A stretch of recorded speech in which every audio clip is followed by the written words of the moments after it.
बिस्मिल्लाहिर्रहमानिर्रहीम अस्सलाम वालेकुम। आज की जो हमारी डिस्कशन है वो डीजीकेसी सीमेंट के बारे में है। डीजीकेसी सीमेंट जो कंपनी है वो पाकिस्तान की लीडिंग कंपनी है सीमेंट सेक्टर में, और इसको जो चूज़ करने का मकसद है वो मेरा यही है कि इसका जो अपकमिंग रिज़ल्ट है जो मोस्ट लाइकली सुबह आने वाला है, तो उम्मीद है कि उसका रिज़ल्ट अच्छा होगा। अच्छा, इन्वेस्टिंग में एक चीज़ जो इम्पोर्टेंट है, अगर आप इसके फाइनेंशियल रिजल्ट्स देखें, फाइनेंशियल एवोल्यूशन देखें कंपनी का, तो बेसिकली डीजीकेसी सीमेंट के जो लास्ट 3 to 4 ईयर्स थे उसके रिजल्ट्स अगर आपके सामने देखें तो 2020 में नेगेटिव ग्रोथ थी, और 2021 और 2022 में इसने पॉजिटिव रिजल्ट्स दी, और 2023 का जो ईयर था इसने फिर नेगेटिव में क्लोज़ किया। लेकिन इस साल जो इसकी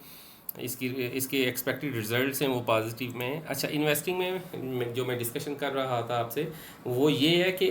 कोई भी जो कंपनी है उसके रिजल्ट्स अगर लास्ट क्वार्टर से बेटर होंगे तो वो एक सरप्राइज फैक्टर हमेशा रहता है कि एक्सपेक्टेड अगर ईपीएस उसका, लेट से अगर हम इसको कैलकुलेट करें तो ये तकरीबन 4-5 रुपए का बन रहा, तो ये ईपीएस अगर 7-7.5 तक जाके टच करता है तो it will be a surprise factor, और इसका एक पॉजिटिव इम्पैक्ट आ सकता है इसकी शेयर प्राइस में। अच्छा, एक और इम्पोर्टेंट जो हमेशा से मैं अनाउंसमेंट करता हूँ कि ये मैं कोई बाय और सेल कॉल नहीं दे रहा, ये मेरा एक अपना एनालिसिस है, और एनालिसिस जो होता है वो कुछ सर्टन अजम्पशंस की बेस के ऊपर होता है, और अगर वो अजम्पशंस एग्जैक्टली उस कैटेगरी में जाके फॉल करती हैं तो आपके रिज़ल्ट की जो प्रिडिक्शन होती है वो मोस्ट लाइकली ठीक होती है, और अगर उससे कुछ डिफरेंट हो तो उसके रिज़ल्ट और उसकी प्राइस मूवमेंट में भी फ़र्क आता है। अच्छा, अगर हम इसका चार्ट देखें, आवरली चार्ट देखें अगर, तो वो कंटिन्यूसली एक इसने अपना हाई लगाया है। अगर 14 जून को इसने अपना 95 रुपीज़ का हाई लगाया, और उसके बाद ये कंटिन्यूसली लोअर हाइज बनाता हुआ जा रहा है। ठीक है, और अगर हम ये आवरली बेसिस के ऊपर आप देखें, तो अगर हम इसको डेली बेसिस पे देखें तो इसका भी सेम ही बिहेवियर आपको यहाँ नज़र आ रहा है। लेकिन अगर आप इसको वीकली पे लेके जाएं तो यहाँ आपको एक लग रहा है कि एक किस्म की ये कंसोलिडेशन एक ख़ास रेंज में चल रही है। अगर मैं एक हॉरिजॉन्टल लाइन ड्रा करता हूँ यहाँ, और दूसरी एक ये एक रेंज बाउंड सिचुएशन में इसकी प्राइस चल रही है एक पिछले काफ़ी अरसे से, और अगर आप इसके मंथली में अगर आप आते हैं तो आपको इसकी स्टोरी जो है वो डिफरेंट नज़र आ रही है। अच्छा, अब जो इसको इस कंपनी को चूज़ करने का जो मेरा एक मकसद था वो यही था कि रूटीन से हट के इसके एक्सपेक्टेड रिजल्ट्स हैं जो एक्सपेक्टेड हैं कि वो आने वाले हैं, तो हम इसको फिर एनालाइज भी करेंगे आफ्टर 2-3 वीक्स के जो रिज़ल्ट्स आए हैं और उसका इसके ऊपर क्या इम्पेक्ट आया है। लेकिन मोस्ट लाइकली अगर आप इसके डेली और वीकली का चार्ट देखेंगे तो एक सर्टन एरिया में ये जो स्टॉक है वो कंसोलिडेट कर रहा है, और यहाँ से इसकी एक नेक्स्ट मूवमेंट आ सकती है जो कि मोस्ट लाइकली इनिशियल जो इसका फर्स्ट टारगेट हो सकता है वो 96, और सेकंड और थर्ड टारगेट ये मैक्सिमम 115 तक जा सकता है, क्योंकि इसने कंसोलिडेशन पिछली काफ़ी अरसे से इसने कर लिया है। अगर आप देखें तो इसने 2021 में 141 का हाई मारा, और उसके बाद कंटिन्यूसली ये एक डाउन ट्रेंड में चल रहा है। तो अगर आप इसके, अच्छा, इसकी जो एक्सपेक्टेड बोर्ड मीटिंग है वो अगर आप इसका नोटिफिकेशन में जाएंगे, अगर मैं इसके आता हूँ अनाउंसमेंट्स में, तो अगर आप इसकी बोर्ड मीटिंग दें तो 6 सितंबर को इन्होंने एक नोटिफिकेशन जारी किया था कि इनकी जो नेक्स्ट बोर्ड मीटिंग है वो 16 सितंबर मंडे को 11:30 AM पे एक्सपेक्टेड है। अच्छा, अब जो डीजीकेसी सीमेंट के अगर लास्ट ईयर के फाइनेंशियल रिजल्ट्स देखें और इस साल के, तो आपको एक बड़ा अनप्रेसिडेंटेड किस्म का डिफरेंस नज़र आएगा कि पिछले साल जनवरी टू मार्च में इसने 2.69 का ईपीएस दिया, और जुलाई टू मार्च में इसने 5.10 का ना, मार्च से जुलाई तक का जो इसका जो था ईपीएस वो 5 रुपये 10 पैसे के हिसाब से था, जो कि एक अच्छी जो कहते हैं ग्रोथ है वो आपको बता रहा है। और अगर आप इसकी इंडिकेटर्स देखें, बेसिकली आरएसआई और एमएसीडी अगर आप देखेंगे तो इसमें भी आपको आरएसआई में अगर आप मंथ वीकली में अगर आप इसकी आवरली में देखेंगे तो ये इसने एक बड़ी ही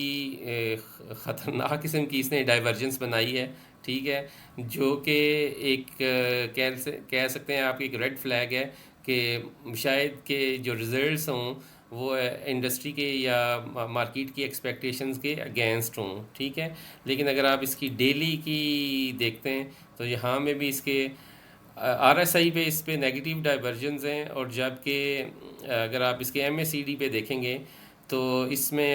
यहाँ आप देखेंगे कि प्राइस कंटिन्यूसली इस एरिए में नीचे आ रही है, आरएसआई नीचे जा रही है, लेकिन एमएसीडी जो है वो पॉजिटिव डाइवर्जेंस बना रहा है। तो लेट्स सी कि इसके रिजल्ट्स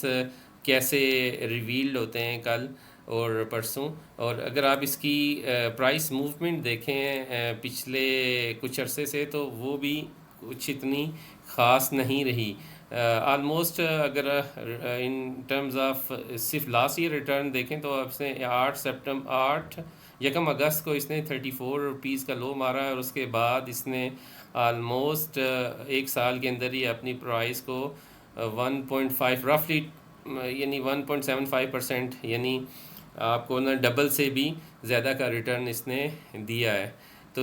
कंपनी अच्छी है ड्यू टू फाइनेंस कास्ट और जो हमारे इकोनॉमिक कंडीशंस रही हैं, इन्फ्लेशन और जो ओवरऑल मुल्क की कंडीशन रही हैं, पॉलिटिकल इंस्टेबिलिटी, तो उसकी वजह से इसके रिज़ल्ट्स में कुछ खातर ख्वाह आपको रिटर्न्स नहीं मिले। लेकिन अगर आपने सिर्फ लास्ट ईयर इन्वेस्टमेंट की होती तो इसमें एक आपको अच्छा रिटर्न मिल जाता। तो अच्छा, और अब कुछ जो डिस्टिंग्विशिंग फैक्टर हैं डीजीकेसी सीमेंट के, वो मैं अगर आपसे डिस्कस करूं तो उसमें ये लीडिंग इसकी एक मार्केट पोजीशन है सीमेंट सेक्टर में। और दूसरी बात यह है कि इंशाल्लाह अपकमिंग ईयर्स में जो ग्रोथ है और जीडीपी की ग्रोथ और प्लस जो मार्केट में स्पेशली रियल एस्टेट सेक्टर है और इंटरेस्ट रेट कम होने की वजह से उसमें भी ग्रोथ के अच्छे पोटेंशियल नज़र आ रहे हैं। और ये कंपनी अपनी एक्सपोर्ट्स के ऊपर भी तवज्जो दे रही है। In last year I believe इन्होंने यूएस में कुछ शिपमेंट्स सेंड की हैं सीमेंट की, तो ये भी एक अच्छा साइन है इस कंपनी में इन्वेस्टमेंट करने का। उसके अलावा इसकी जो ऑपरेशनल एफिशिएंसी है इसके ऊपर भी इन्होंने काफ़ी काम किया। इन्होंने अपने पावर प्लांट्स लगाए हैं जो कि एक पॉजिटिव साइन है इस कंपनी की रेपुटेशन को लेके और इस कंपनी की फाइनेंशियल हेल्थ को लेके। और लास्ट में इनकी जो स्ट्रांग फाइनेंशियल परफॉर्मेंस है इस साल की, जो ये हम एक्सपेक्ट कर सकते हैं कि जो अपकमिंग जो 6 to 8 मंथ्स हैं उसमें एक आपको अच्छा रिटर्न मिल सकता है। वंस अगेन मैं आपको कोई बाय और सेल कॉल नहीं दे रहा, ये जस्ट एक मेरा अपना एनालिसिस है, वो गलत भी हो सकता है। तो इसी के साथ में हम अपनी डिस्कशन का कंक्लूड करते हैं। अपने फीडबैक से हमें आगाह कीजिएगा। अस्सलाम वालेकुम वरहमतुल्लाहि वबरकातुहू।